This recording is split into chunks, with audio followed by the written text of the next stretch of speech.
nom du Père et du Fils et du Saint-Esprit. Amen. L'Esprit de Dieu repose sur moi.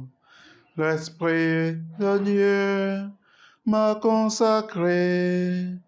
L'Esprit de Dieu m'a envoyé proclamer la paix, la joie. Mardi 24 mai, Évangile de Jésus-Christ selon Saint Jean. Jean chapitre 16, versets 5 à 11. En ce temps-là, Jésus disait à ses disciples, « Je m'en vais maintenant auprès de celui qui m'a envoyé, et aucun de vous ne me demande, où vas-tu? Mais parce que je vous dis cela, la tristesse remplit votre cœur. Pourtant, je vous dis la vérité. Il vaut mieux pour vous que je m'en aille, car si je ne m'en vais pas, le défenseur ne viendra pas à vous. Mais si je pars, je vous l'enverrai. Quand il viendra, il établira la culpabilité du monde en matière de péché, de justice et de jugement. En matière de péché, puisqu'on ne croit pas en moi. En matière de justice, puisque je m'en vais auprès du Père.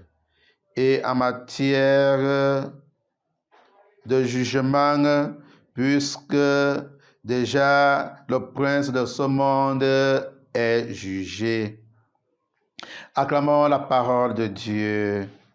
Louange à toi, Seigneur Jésus. Si je ne m'en vais pas, le défenseur ne viendra pas, et vous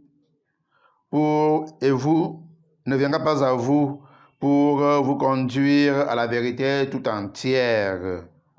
Jésus prépare aujourd'hui ses disciples face à son départ vers le Père, mais il nous affirme qu'il ne nous laissera pas seuls. Il nous promet à tout chrétien aujourd'hui l'Esprit Saint comme défenseur. L'Esprit Saint qui nous révélera la parole de Dieu, nous conduira pas à pas sur le chemin de la sanctification. L'Esprit Saint qui continue aujourd'hui à nous protéger dans nos vies. Mais quelle est la place qu'occupe l'Esprit Saint dans notre vie? Quelle est la place de cette troisième personne dans notre vie? Pensons-nous vraiment à donner à l'Esprit Saint cette place? Comment est-ce que nous invoquons l'Esprit dans notre vie de chaque jour? Préparons nos cœurs et nos âmes pour accueillir et pour donner à l'Esprit Saint sa place dans notre vie. Préparons nos cœurs et nos âmes pour faire confiance à la puissance de l'Esprit qui continue à agir dans notre vie, qui continue à nous aider à devenir des chrétiens et à témoigner notre foi au monde. Au nom du Père et du Fils et du Saint-Esprit. Amen.